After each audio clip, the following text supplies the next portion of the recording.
Nice. Yeah, there's also a very high amount of AD on Counter Logic Gaming, though. You do have AP damage from both the Gragas and the Galio, but these guys aren't going to be building death caps and void staffs as the game goes on. Your two main damage threats in that Lucian and the Xayah will be heavily AD based, so armor can go a long way against these guys. Yeah, build up some armor, but that's kind of like who's going to do that, right? Right.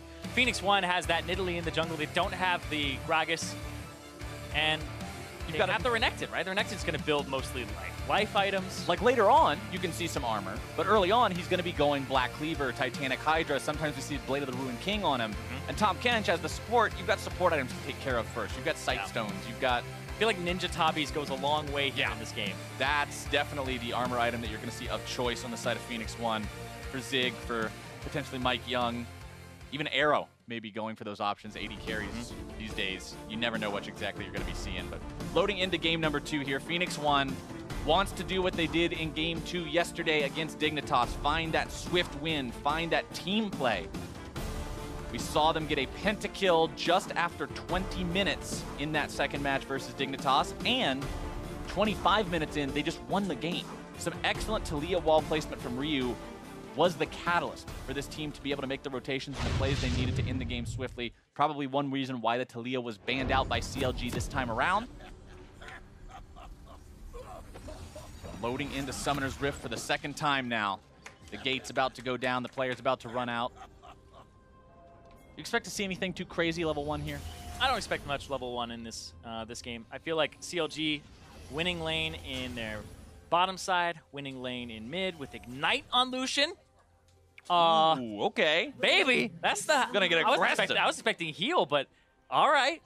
That's sick. He's trying to go aggressive. Ryu will have Cleanse to try and deal with that.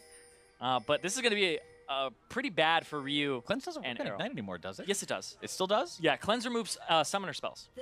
Okay, that's right. That's right. Removes all disables and summoner spell debuffs affecting your champion. Excluding suppression. Yeah. If there's a suppression, you're still in trouble. In terms of disables, yes. But fortunately for him, there are no suppressions in this game. Zig and Darshan, the Renekton versus Galio, pretty common matchup to see these days in the current meta of League of Legends. Yeah, Renekton will push out, Renekton will have an advantage, and then Galio just becomes this unkillable monster unless you got a large enough lead over him and got his turret, etc. So we'll see what happens there. Want to talk a little bit about masteries here, as we've seen that shift happen for jungle Gragas. It's been more of that Stoneborn Pact, especially when you have multiple AD carries. You get to take that, people start healing off their auto attacks in the late game. So we'll see what Dardoch goes for here, if he goes for like a Runic Echoes or if he goes for a Cinderhulk, because he has changed his build up on Gragas depending on what his top laner is, whether it's a bruiser or somebody who's a little bit more damage oriented. And I also want to talk about Aphromoo's summoner spell choice here, or sorry, not summoner spell choice, the mastery choice. Right. I got to have a long conversation with him about Rakan and his preferences on this champion when I was doing the Rakan breakdown. And he was saying some people prefer going for the Courage of the Colossus when you get the knock-up in a team fight, having a big shield. But he's like, but you get out anyway, right? You get out with your E, doesn't really matter too much, and you already CC people, so they aren't doing damage to you for a lot of the duration. People like Hakuo were taking Thunderlords. And he's like, well, it feels like you just have that one and done, and it's not that great.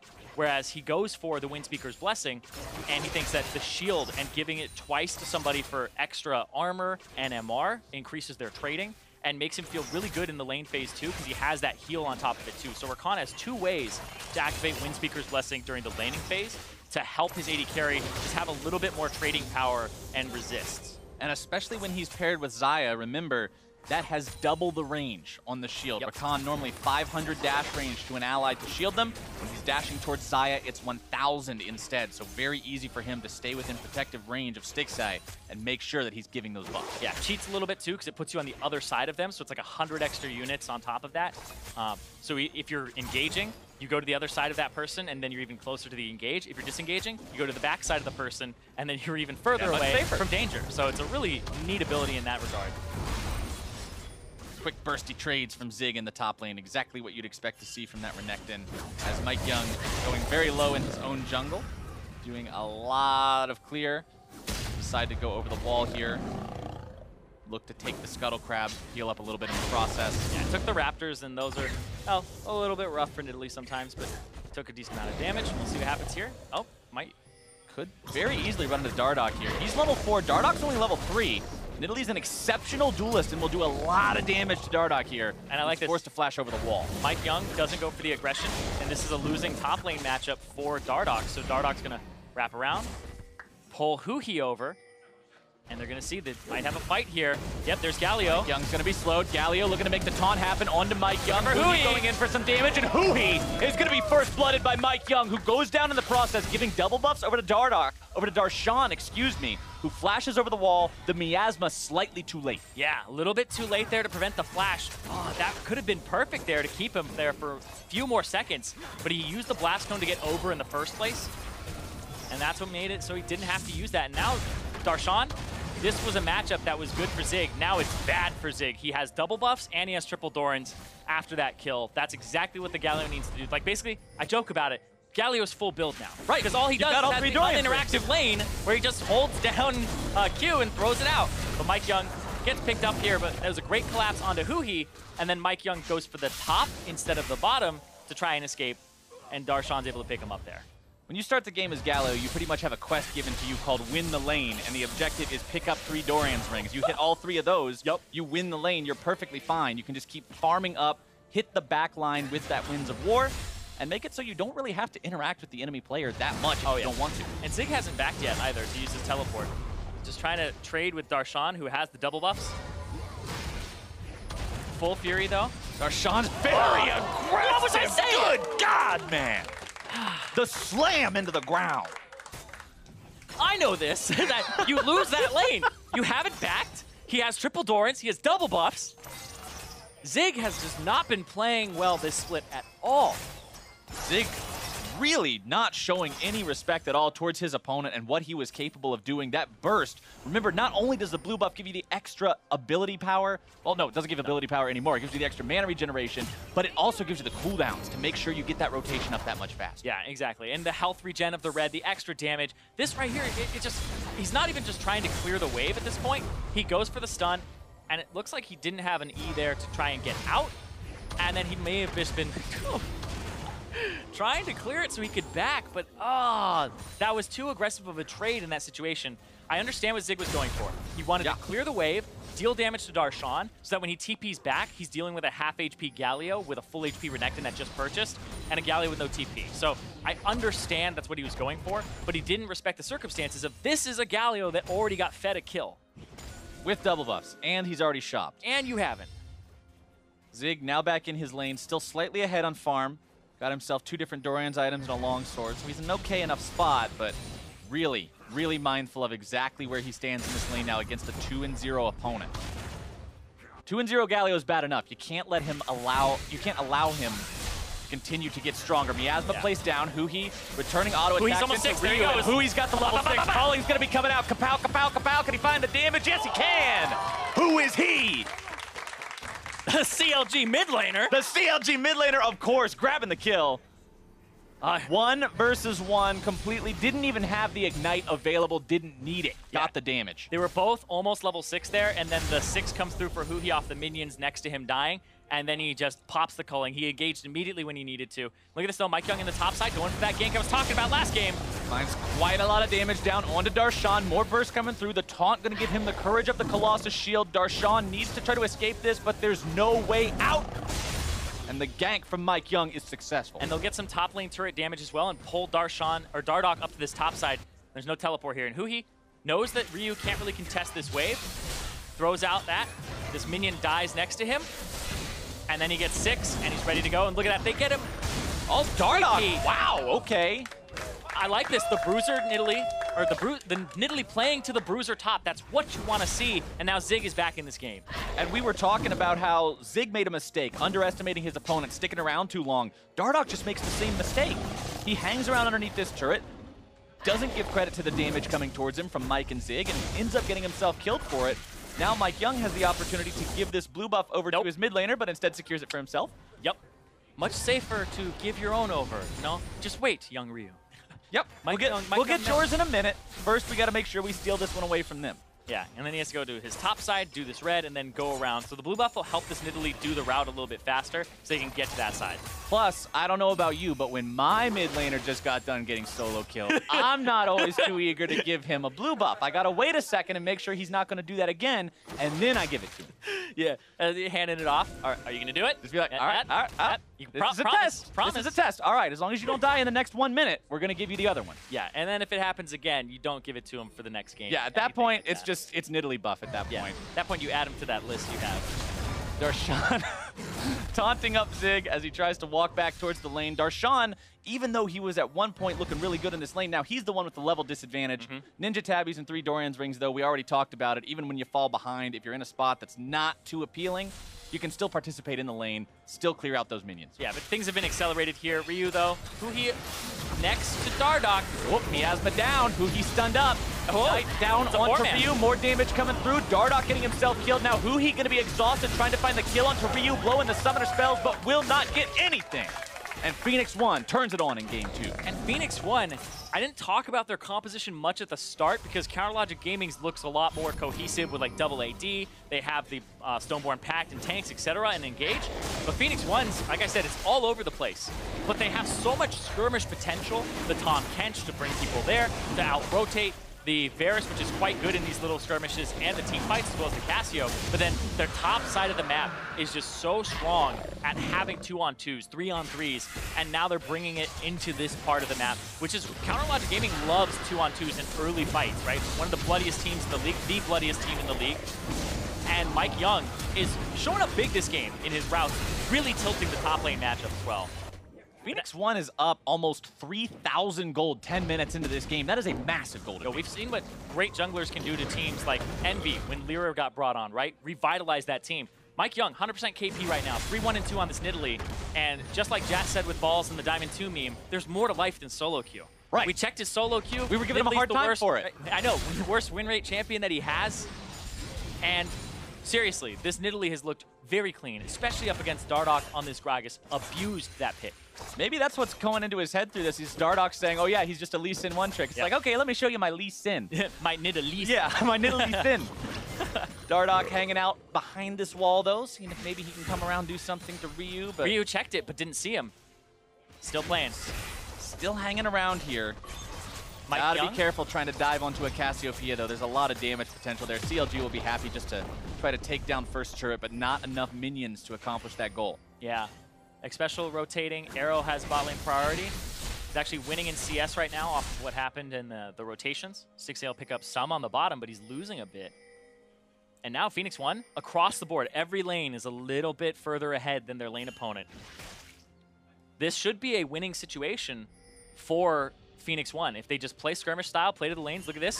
MikeYeung again in the top side. Zig looking to help out. Zig, the stuns are perfect, and even though Darshan tries to flash out of it, it's not going to do enough. Zig flashing away to make sure he stays alive, and the dive is clean enough from Phoenix1. Zig played that perfectly. He had almost enough for his empowered W for the extra duration and stun, and what he did is he popped the Dominus ultimate for the instant burst and fury, and then got the extra duration stun on Darshan. The spear came through so it would 100% land, and you saw Darshan flash afterwards. If Zig did not ulti to get the extra stun duration, Darshan would have flashed the spear. Huhi again trying to force these fights onto Ryu, but Ryu's got the miasma, he's got the petrifying got him, and he's got the solo kill. Ryu with the solo kill onto Huhi. Returning the favor from earlier. Exactly. That was nice because what happened was as soon as the Q cast animation starts, Lucian is forced to look at you. And he threw out the petrifying gaze in that moment. But yeah, these are just kind of mechanical outplays right now happening from Phoenix1, or at least correct plays from them. You see right there, it wasn't red before, pops the dominance for it. Instant. If that hadn't happened, it would have been a stun there. That wouldn't have lasted long enough for the spear.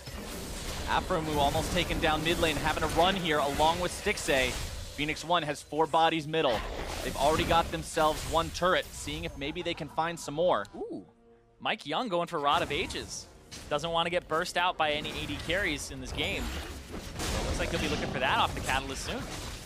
Phoenix1 again looking towards this Rift Herald. Oh, they got to be careful because Aphromoo has that super long range engage right now with the complete recombo using the flash and the charm.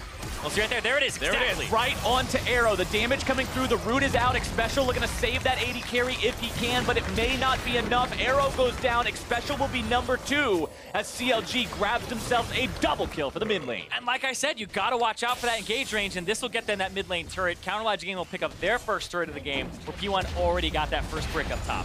And that also caused Phoenix1 to disengage from the Rift Herald, so they inadvertently stopped that objective pickup as well. Yeah, Arrow just out of position there, as well as Xpecial, I would say. Because CLG Gaming looked like they were on both. Dardoch and Darshan stopped the Rift Herald, whereas that's the engage there. The E into flash W with the R on from Aphromoo for the double CC, and they know the Arrow doesn't have flash from earlier, and Xpecial was a little bit too far and didn't have flash himself, so the Tahm Kench couldn't eat him up and then flash away and use his flash for the AD carry. It was a good move from CLG, but honestly, they needed it to staunch the bleeding. They're still 3,000 gold down compared to Phoenix1, who's continuing to sit in a strong spot. Yeah, basically the top half of the map for CLG Gaming is just dying across the board. They are all 7 of those deaths.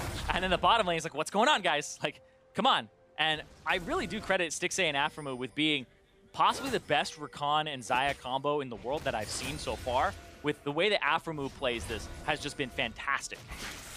And it's fun to see, again, going back to the discussion on meta and the shifts in support, the way that playmaking supports have found their way back into the game, players who enjoy playing those, who excel on those. We talked about Xpecial, now talking about Aphromoo. It allows you to see them really set up some cool plays for their team. Yeah, and speaking of setting up cool plays, Dardoch and Aphromoo both looking. Ooh, Aphromoo thinking about that. Yeah, I mean, it doesn't have flash, and Arrow does, so it's a high-risk play. And he's right next to a Tahm Kench. Yep. So it pretty much needs to be instant, or Tahm Kench is going to have the ability to num num num num num num. Yeah, exactly. It needs to be Gobble perfect as well. And right now, I like the back timers because Infernal Drake in 30 seconds. And this is where Phoenix1 threw their last game. It was around that Infernal Drake in the setup. So now they're saying, not happening. Nope, not today. Throw it over towards MikeYeung.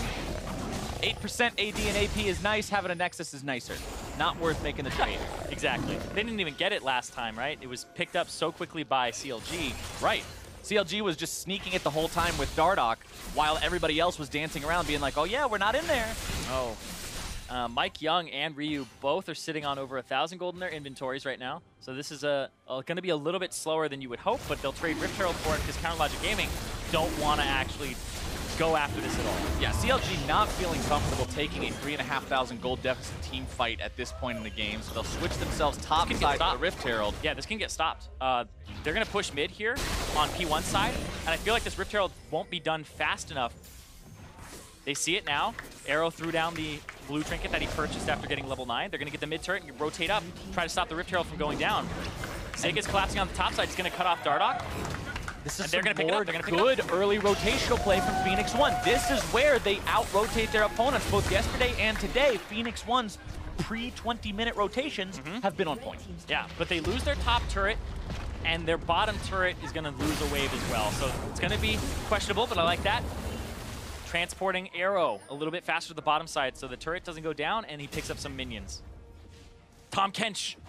Great rotations, great mechanics. Just getting Arrow right where he needs to be to pad those stats a little bit, get him caught up with the rest of the league, and make sure that he can be as fed as he needs to be for the mid game. We know Varus can be real scary. As long as he has enough money, you can throw those chains of corruption out, start up the fights, and get plenty of damage down in the meantime. Yeah, the attack speed as well is really, it takes a long time to kind of ramp up to it. 3-4 items for the Varus to really kick in.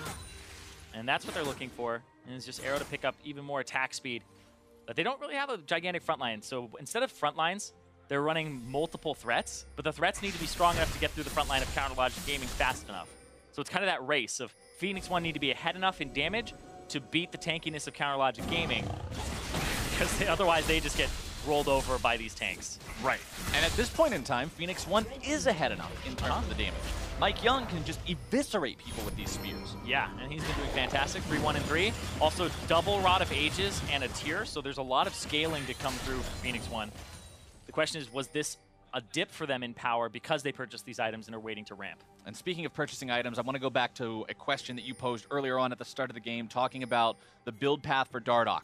Thinking about Cinder Hulks or Runic Echoes or other things like that. He did go with the Runic Echoes approach in the Gragas. Okay. A little bit more damage at the start. It'll add some AP damage into this double 80 carry style comp, but at the same time, it delays the tankiness. It means that MikeYeung has another target he can go after. Yeah, and I like that from Dardoch. He's been doing that where he'll throw out the Runic Echoes for himself if he has a tank top laner or a bruiser top laner. If he has like a damage top laner like a Fiora, then he goes for the Cinder Hulk and just has tankiness for the team.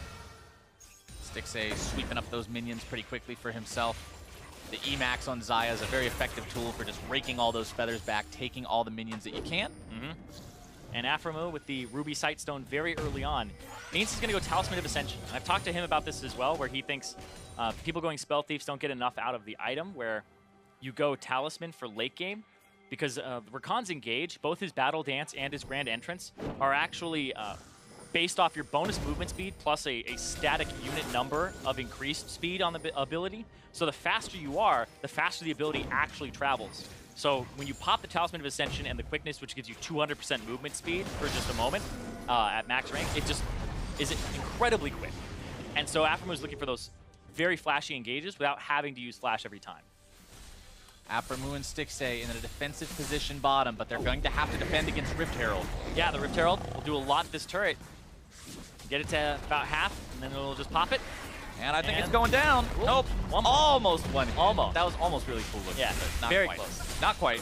And I actually talked to Aphromoo about this too. I looked at the boot choices on Rakan. I asked him if Ionian Boots of Lucidity would become meta. And he's like, I really like them. I haven't messed around with them too much, but he thinks that because you want to have those summoner spell flash engages, he wants to splash on a lower cooldown. I'm checking it right now. 225-second cooldown on his flash. So every few minutes, almost every 4 minutes, a little bit lower than that, he'll be able to actually go for the engage.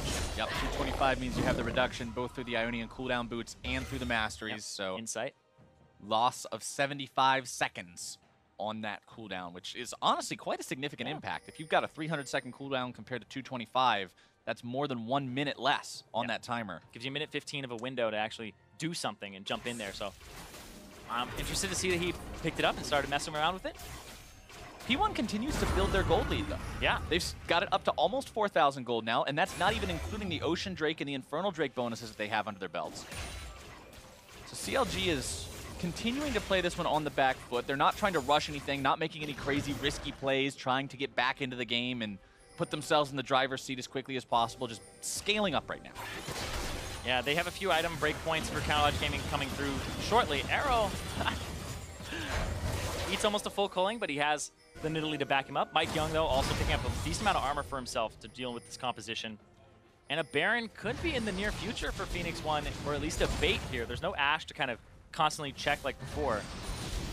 And very similar to what we saw in game number 1, Zig is winning the split push at this point in time. So in game number 1, we saw Huhi be the answer to that. He was the guy who came down, tipped the scales in Darshan's favor, made that work. This time around, CLG's not in a spot that can own the map like that. Yeah, and we talked about the warding for Phoenix1 around Zig not being good. Has a control ward, has 2 wards that'll help him spot Huhi on a rotation, because Huhi just started to play to that bottom side again after shoving up mid. Xpecial staying very close to Arrow all the time as well. Yeah, the CLG Kryptonite, game number 1, didn't come through, but maybe it just takes a little while to kick in. Yeah, Xpecial, of course, like first match of the split, didn't play any for Dignitas.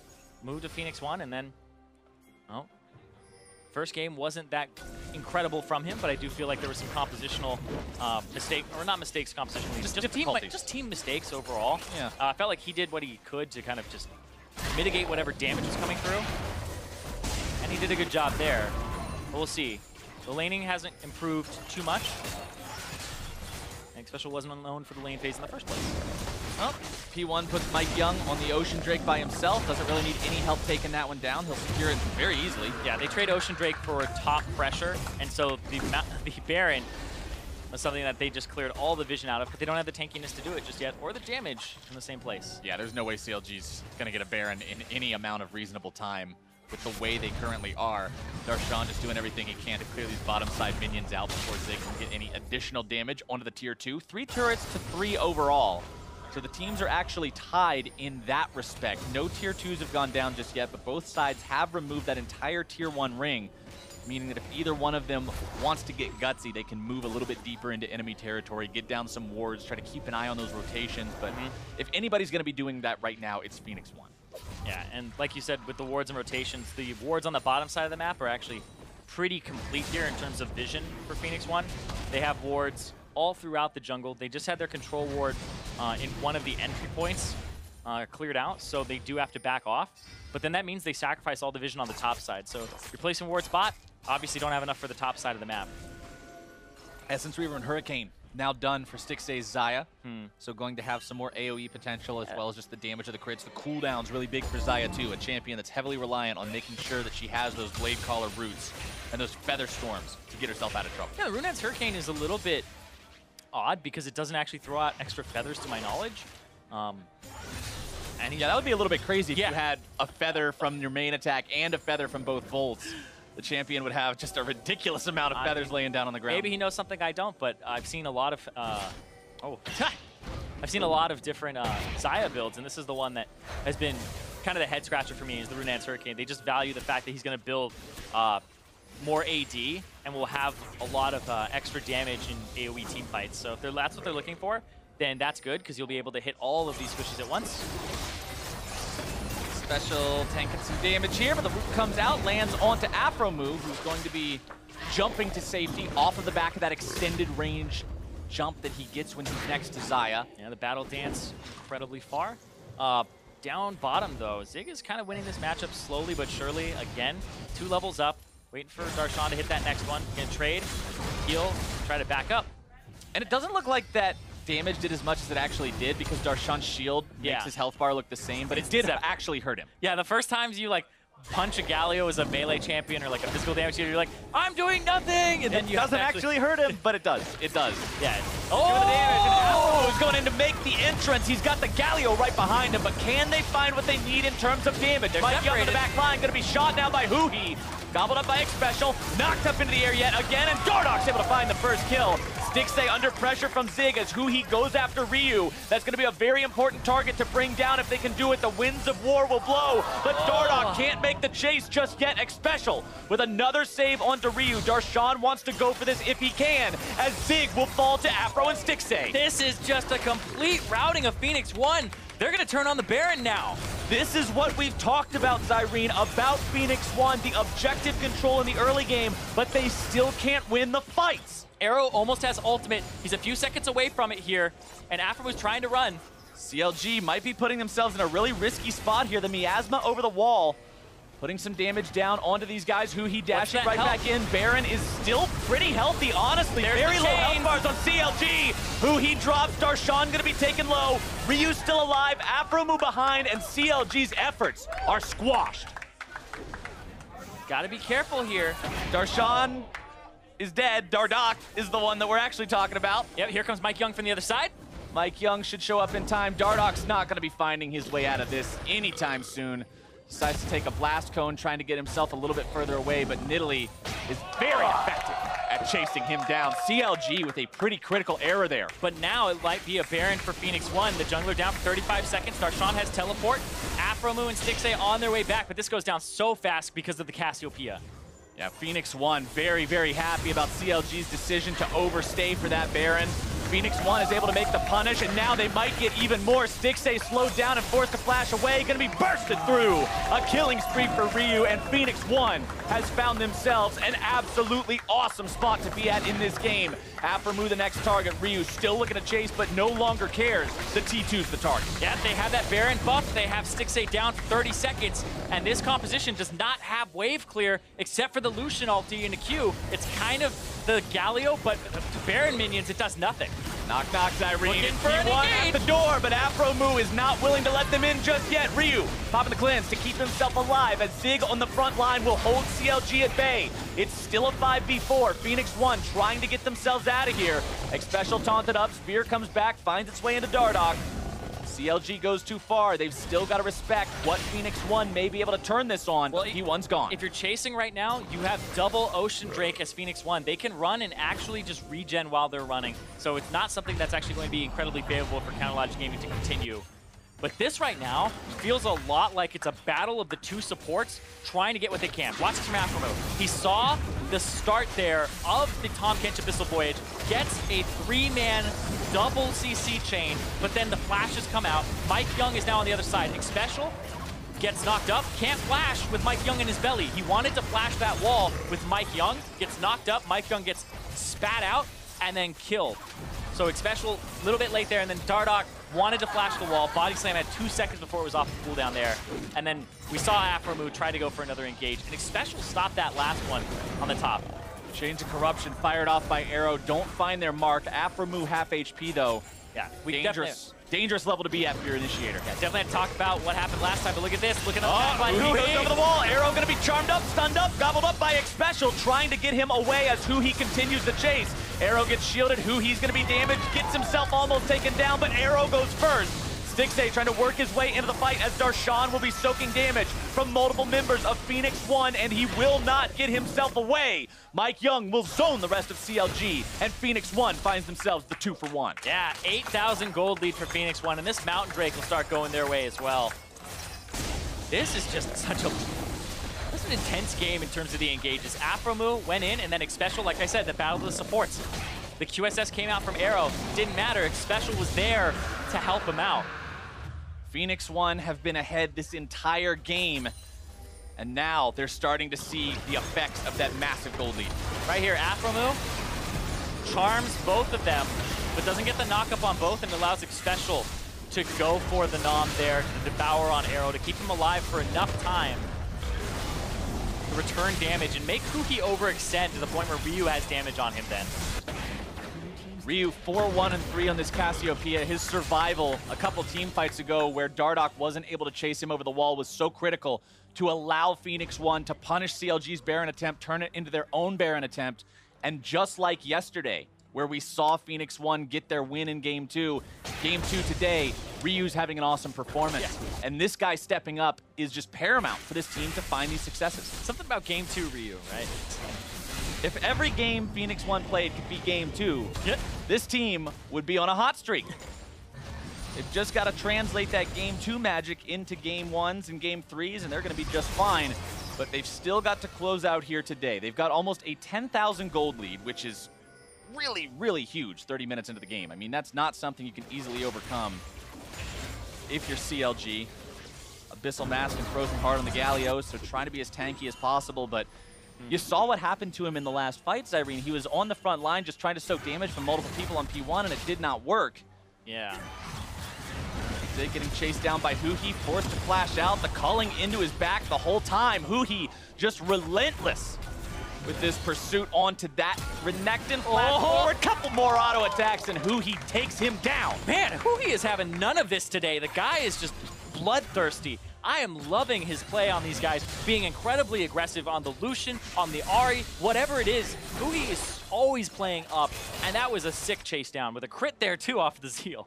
And to make sure he got that kill was so important because it stops Phoenix1 from being aggressive across the rest of the map. They can't risk doing something 4 versus 5. They're on their back foot now for the next 25 seconds or so, which is a situation that hasn't been true the majority of this game. Yeah, and the fact that Zig is once again in a split push situation without the vision necessary is just testament to CounterLogic Gaming being able to keep control of certain areas even when they're behind, but also kind of a red flag for Phoenix1 of, hey, why don't they have vision in these areas? And you can see Zig changes to the Farsight orb because he needs to see these areas from a long range because nobody else is helping him out. Phoenix1 does now have their top laner back. Baron's going to be live in 1:40. Elder Drake will also be the next dragon spawning.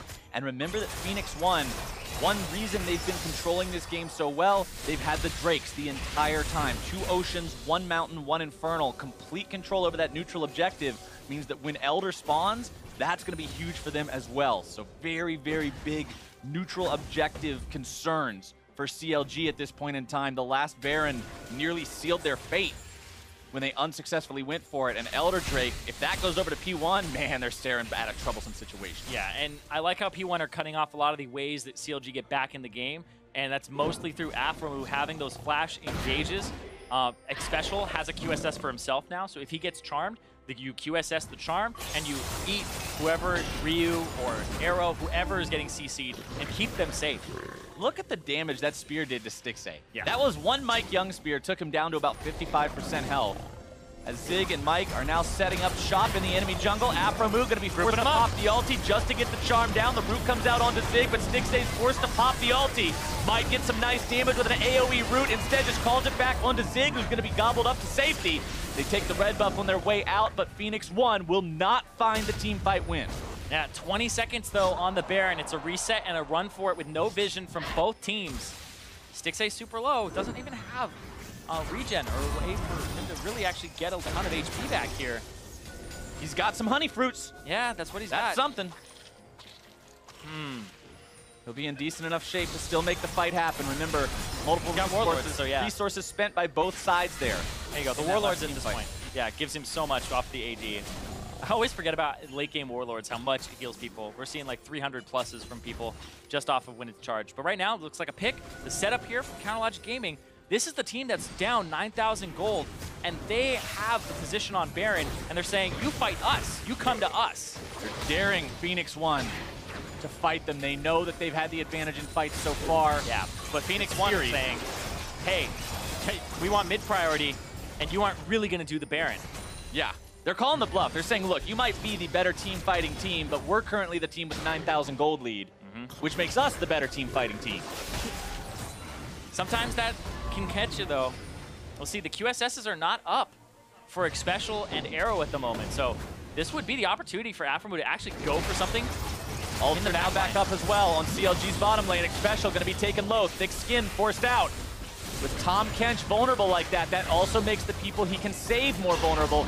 Huhi eating a spear, he and Stixxay both now around half or lower HP. With those two big damage threats, that concerned with their own health values, CLG has to back up. Yeah, going for the poke there. Arrow, Ryu, actually Arrow and Ryu, both right next to each other, trying to go for something. CLG started it off. Root comes out, finds its way only onto Dardoch. Darshan can't be disabled. CLG's got to be careful. May just need to back this one up a little bit further. Instead, here comes Ryu, able to make the play. Aphromoo dead first. Darshan and Stixxay have to retreat. Ryu, burning. Exhaust onto Huhi. Ryu stays alive. He's got the shield to make sure of it. More piercing arrows flying out. Darshan going to be taken low, but not taken down. Huhi getting himself away. One casualty in this fight. It's Aphromoo for 25 more seconds. Yeah, Aphromoo tried to go for broke there on the backline, only caught MikeYeung, then got some people afterwards, but you're still down 10,000 gold as CounterLogic Gaming, and the fights aren't going overwhelmingly in P1's favor, but they're changing that right now with the flank. Stixxay's caught out. Dardoch gonna be caught too. The Nidalee claws over the wall. And with the enemy jungler and AD carry dead, that's Baron number 2 for Phoenix1. TP coming in from Darshan, trying to stop this with Huhi. They realize it's going to be real hard to win this game against that second Baron, so they're going for the all-out defense. Darshan trying to stay on top of Phoenix1's back line. He won't be able to do it. Huhi we're trying to find the kill into Arrow, but instead he's going to be sealing his own fate. And Ryu is unstoppable. Looking for the outplay there, but he's not going to get it. And P1 will get the Baron. They got the Baron, they're gonna get out. Aphromoo just has to stand by and check it out. He's trying to do what? I don't know what's going on. He grabs the kill onto Arrow, but he gets himself killed in the process. That's a worth right there, though. Actually, you know what? I take that back. That may not be worth, because now you don't have as many wards to set up for the Elder Dragon that's about to come up. P1 won't have the same amount of damage, but they have a Cassiopeia. And look at this. Stixxay starts half HP. Huhi starts half HP. The root goes on to Dardoch. And then the taunt in the backline was good, but then the follow-up from Aphromoo, he can't get everybody he wants. So he only gets the backline of MikeYeung, Zig walks into it, and so does Ryu. And Ryu almost dies there, but then he's able to stay alive, and that's big because he provides enough damage in the later parts of the fight for it to be really worth it. Phoenix1 now closer than ever to finding themselves the win here. Dardoch down to 2K. Dardoch wants and needs to steal this, but he cannot do it. Now Darshan trying to taunt up in the front line. Xpecial down to half, but the stun comes out onto Darshan. Zig's trying to occupy the backline damage of CLG, and Ryu is godlike. Stixxay looking to run, but now he's stunned and he is done. Dardoch has to get away from this. Huhi hanging around on the side. Will not be spotted out just yet. Phoenix1, do they even need to care? They're baroned up, they're draked up, and Huhi is trying to just buy some time. Aphromoo knocking Xpecial up into the air, but they've still got to be so careful here. The culling will not find the kill. The redemption coming down. The turret falling now in the mid lane. Huhi's still just fighting his heart out, trying to stop this. But Phoenix1 is one hell of a monster. Blessed up with this burn and this Baron. They're marching down the mid lane. They take down Inhibitor turret number 1. Inhibitor goes right after, and the minions are ready and waiting in top lane. Yeah, I don't know if they'll even go for that. They have 2 dead, Stixxay dead, Darshan dead. They're gonna try to go for the game here. Nexus turret number 1 gone. Nexus turret number 2 telling a very similar story, Zirene. Nexus under fire, Zig hanging around, Darshan in the back line trying to make the taunts happen. Aphromoo is down, Huhi too, and Phoenix1 have found a rampage for the jungler. This should be the ace, the double kill for MikeYeung. Darshan the last man standing, and we are going to game number 3. Phoenix1 take the game, and honestly, a good performance there from them. The mid-game is really where you were looking for this team. That early part, the skirmishes went all in their favor. MikeYeung was a beast in this game. Really some screw-ups top, but then he was able to turn that around. The 2 kills on Darshan, showing up middle, showing up at the objectives. A different look for Phoenix1 in that mid-game. 9, 2, and 10 on the Nidalee, 8, 1, and 10 on the Cassiopeia. MikeYeung and Ryu doing everything they possibly can to make sure this team finds a win. Yeah, and then in that mid-game, Xpecial, I think, was really big in stopping a lot of CLG getting back in the game, because Aphromoo, you could see, really just kept wanting to engage, and then he kept nomming the guy who he was trying to actually go on, and I feel like that stopped so much. Arrow could have died 2 more times than that game, and then it would have been a very different fight. Absolutely. The Tahm Kench power to save somebody. And even like you mentioned, buying the QSS on the Tahm Kench, saying, look, even if you get me, if you get my AD carry, I have another get-out-of-jail-free card, which gives him another get-out-of-jail-free card. We've got our analysts standing by to break down that series tying game. Thank you very much, gentlemen. That's right. For Phoenix1, they tied up the series at 1-1. Now, we've seen them do that before just yesterday with a quick 25-ish minute game 2 victory. So it's all about closing out that 3rd game, and we'll get to what they might need to do in order to end this series. But let's look at how this one kind of played out. MikeYeung here on the Nidalee. So a very aggressive early game champion here with plenty of farming potential. What are our thoughts on champs and how it developed? This is one of the Lucian mid games that I really, really like in terms of the draft that they've got for it. They don't have a ton of magic damage, but the other team doesn't stack it super easily. Obviously, Renekton will be able to get some armor, and on the flip side, maybe Tahm Kench, but they don't have any real lockdown CC. So you saw a lot of these fights. Lucian was running wild, and there was no real way for them to lock him down if it wasn't a Renekton or a Varus ult. Because once those are out, there's nothing to stop the Lucian from going crazy, and then you have good front line, good setup to make sure that he has someone in front of him and he doesn't need to front line himself. Right. So I really like this as a time to take the Lucian mid. That said, I think P1's draft made sense as well. It's very, very lane dominant and kind of snowball reliant, and they, for the most part, were able to execute on that. Let's take a look at some of the early action then that took place in this game. 1-for-1 trade in the top river, turning into some attention as well in the top lane here. MikeYeung on the invade. Yeah, he started things out, harassed Dardoch, got his flash, gets collapsed on, gonna get in trouble, but, you know, P1 completely in sync in this, able to get in range, and then MikeYeung loses his mind a little bit. That's a Mikey play, not running down towards Cassio, running up, and the problem is that gives the double buffs over to the top lane Galio, and Darshan from ahead with that solo yeah, kill. Gets the triple Doran's rings, able to really start dominating But the here's lane, the thing, Mikey realizes he lost the top lane, so he's got to make a visit back. Yeah, he wants to help his top lane out, doesn't want him to lose the game off his mistakes, so he makes repeated attempts, and all over the map, actually, MikeYeung did a good job of getting involved and finding more kills. A couple in the top lane, 1 in the mid lane, all over the map. Demonstrating a little bit of mental fortitude here for the team, and, you know, being able to refocus in the moment within the game as a rookie. Very impressed by all of that. Here we have the turret dive, boom, 2 kills go over, and we've bounced right back. And as we speak about mental fortitude and focus, I have to believe that, you know, Phoenix1, they've been handing out these, here you can get it right here, these fancy little fidget spinners. It's got to have at least a big role and at least a focus. Don't you think, Mark? A lot of focus? Yeah, okay. There we have it. Moving on. No, these are fun. It's a fun, a fun little token of appreciation handed out throughout the audience today. But let's move ahead now to our next replay. CLG getting a 2-0 here, then giving up 3 kills plus the Baron. So this is kind of really big turning point here for Phoenix1, able to grab that global objective. This was definitely a situation where P1, team comp is probably a little bit harder to team fight on. Good engage there by the Rakan, setting up the Galio follow-up. That's one of the things you always talk about with the Galio is having someone kick it off. And then Huhi coming in the flank here, he is a little scared of Ryu, but other than that, you see he's always being able to find opportunities to pepper in these shots. And they don't definitively win this team fight. You see a lot of guys running away at low health. Clearly a CLG victory, but after the initial kill on MikeYeung, they're only able to grab Zig, and the other members are still alive. Ryu and Arrow still pretty strong at this point in the game. They're farther ahead. And then when they start this Baron off, they all start getting low. They still have Xpecial to kind of try and frontline as well. So Arrow gets really aggressive. Ryu able to back him up, and CLG's kind of stuck now. Do we finish the Baron? Do we turn off? They're not super clean. Aphro kind of wrapped around the backside. Didn't get a great engage, and off the back of that, P1's able to grab the Baron for themselves, and this is really kind of what closes the game out. Goes from about a 3 or 4K gold lead up all the way to a 10K gold Exactly. lead. Without a doubt, the turning point there in terms of that, gold advantage growing exponentially. But the nail in the coffin came at 36 minutes, and this was off of a CLG engage. And I do really have to call into question the strategic decision-making here to go for an engage when you have both side lanes pushing in your favor, and there's no necessarily real reason that you have to start this fight. There's no need to start it. It's nice that Darshan does see an opportunity to get a big 4-man taunt, but there's not great follow-up on his team. They kind of want to be fighting front to back.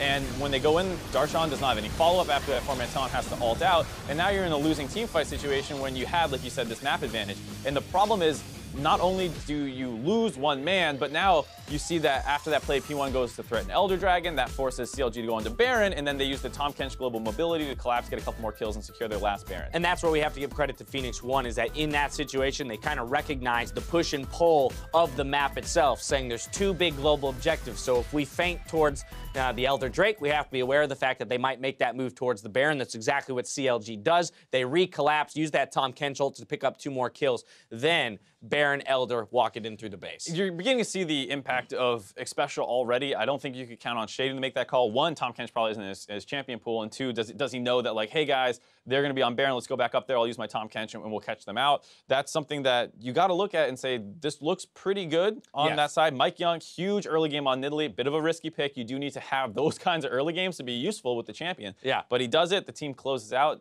Close team fighting out of CLG, but they're a great team. They're, like we said, maybe the best team in the league right now. Yeah, MikeYeung picking up player of the game for that performance there on the Nidalee. We'll have to put up another good one here in Game 3 in order to take the series as a whole, but I want to jump back to this Xpecial point in that it is very clear, once again, when you have experienced players on teams that have large gold advantages, things seem to fall into place. They know how to execute and close out the game. It's where Phoenix1 is either in a deficit or closer to even is where I'll really be looking to see how much of an effect Xpecial has on their chances at victory. Right, because even in the first game, it was still a pretty scrappy game, a little bit back and forth before CLG really kind of grabbed that one and closed it out off some picks and things like that. So, obviously, you might be fine kind of going for this all-in strategy. We talk about different teams. If you're struggling in the late game, maybe you do need the gold lead. Now with the experienced shot calling, if you can get a gold lead, maybe with Xpecial having these kind of playmaking supports and kind of guiding the team, you have what you need to close out, like we said, that 4 or 5K gold lead. All right, we're 1-1 in this series between Phoenix1 and CLG. Meet us back here in just a few minutes to see if P1 can get their first series win against Counterlogic Gaming. Don't touch that browser. You're watching